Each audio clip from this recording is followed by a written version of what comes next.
손흥민은 정말 놀라운 선수입니다.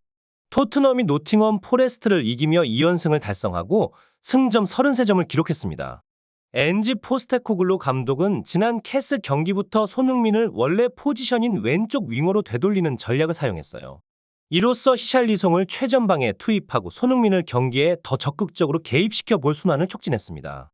손흥민은 원톱으로도 잘하고 있었지만 그가 윙어로 나서면 상대팀의 견제를 피하고 아군의 볼 배급 과정에 유리해질 수 있기 때문에 이는 토트넘 전체를 위한 전략적인 선택이었습니다. 드디어 손흥민의 격려와 히샬리송의 부상 치료 덕분에 히샬리송이 좋은 폼을 보여주고 있습니다.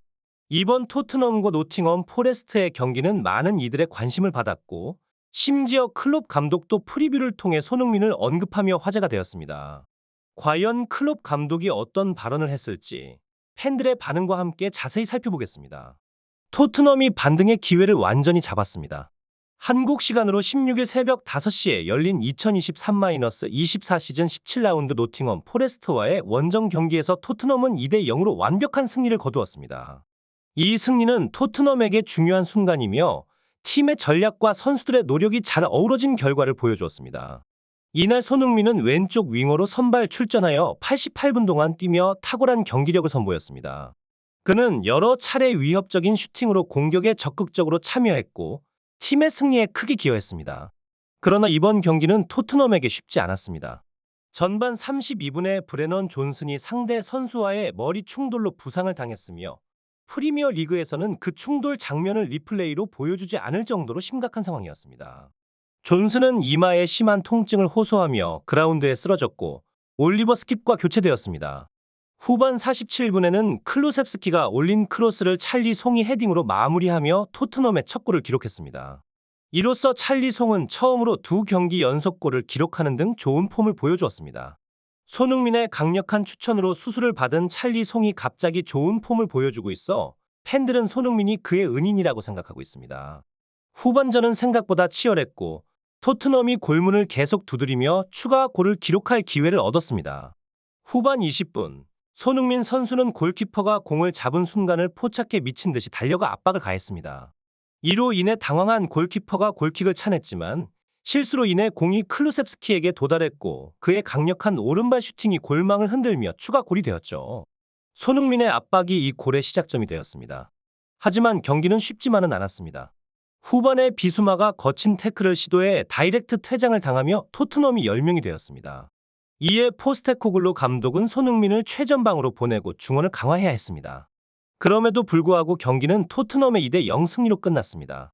이번 경기는 현지에서도 칭찬을 받으며 좋은 평가를 받고 있습니다. 영국의 한 축구 전문가는 손흥민을 특히 칭찬했습니다. 그들은 주장 손흥민이 상대가 방심한 틈을 타 골키퍼를 압박해 실수를 유도했으며 이 실수가 클루셉스키에게 쉽게 공을 전달한 것으로 분석했습니다. 현지 매체들은 노팅엄 포레스트의 과격한 플레이를 비판했으며 영국 BBC는 후반 33분에 손흥민이 쓰러졌으나 심판이 아무런 조치도 취하지 않았다고 지적했습니다. 이날 경기에서 노팅엄 포레스트는 토트넘에 비해 눈에 띄게 거친 태클과 몸싸움을 구사했음에도 카드가 쉽게 나오지 않았습니다. 특히 손흥민 선수는 노팅엄 포레스트의 집중 마크를 받으며 경기 내내 괴롭힘을 당했습니다. 경기 시작부터 노팅엄의 윌리엄스는 손흥민에게 거친 태클을 시도했고 손흥민이 넘어진 상황에서도 노팅엄 선수들은 전혀 신경 쓰지 않았습니다. 일반적으로 축구 경기에서 상대가 심하게 넘어지면 상황을 확인하는 것이 매너인데 노팅엄 선수들은 마치 심판의 판정에 확신이라도 있는 듯 계속 공격을 전개했습니다. 윌리엄스는 전반 5분에도 손흥민에게 계속 몸통 박치기를 시도했으며 위험한 상황을 연출했습니다. 후반에도 비슷한 상황이 반복되었지만 노팅엄 선수들에게는 카드가 주어지지 않았습니다.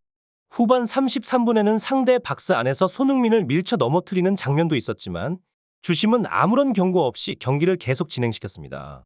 전반에 브레넌 존슨이 피를 흘리며 중도 퇴장당했는데 이때도 카드가 나오지 않아 더욱 의문이었습니다. 포스테코글루 감독과 손흥민 주장은 경기 후반에 심판의 일관성 없는 판정에 항의하는 모습까지 보였습니다. 이런 어려운 조건 속에서도 토트넘이 노팅엄 포레스트를 이기며 팬들에게 더욱 감동적인 승리가 되었다는 반응이 지배적입니다. 경기가 끝난 후 맨체스터 유나이티드와의 레즈 더비를 앞둔 리버풀의 클롭 감독은 17라운드에 대한 질문을 받자 손흥민을 언급하며 프리미어 리그에서 많은 팀들이 격돌할 것이라고 말했습니다.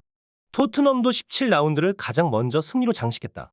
손흥민은 5명의 상대 전담 마크에도 불구하고 온몸으로 부딪혀 승리를 만들어냈다. 우리의 경기력도 기대하고 있다라고 답변했습니다. 이번 경기로 인해 해외 커뮤니티에서도 뜨거운 반응이 일고 있습니다. 손흥민이 윙어로 경기를 풀어주니 다른 공격수들이 득점할 기회를 얻었다. 손흥민의 희생이 아름답다. 주장으로서 다른 팀원을 위해 배려하는 모습이 대단하다. 하지만 나는 손흥민의 고력도 그립다 등 다양한 의견들이 게시판을 가득 채웠습니다. 계속 하락세를 타던 토트넘이 드디어 뉴캐슬전을 기점으로 연승을 거두며 현재 승점 33점으로 리그 5위를 차지했습니다. 최상위 5팀의 승점 차이가 줄어들며 17라운드에서의 대이변이 예상되고 있습니다. 토트넘은 다음 경기를 준비하고 있으며 연승을 이어간다면 순위 상승도 기대해 볼 수 있는 상황입니다. 구독자 여러분은 토트넘이 다시 자리를 찾을 수 있을지, 손흥민이 최전방 스트라이커보다 왼쪽 윙어로 나서는 것이 더 나을지, 그리고 토트넘이 챔스 리그에 진출한다면 손흥민의 재계약이 필요할지에 대해 어떻게 생각하시나요? 여러분의 생각과 의견을 댓글로 공유해 주세요. 구독과 좋아요를 눌러 더 많은 해외 소식을 받아보세요.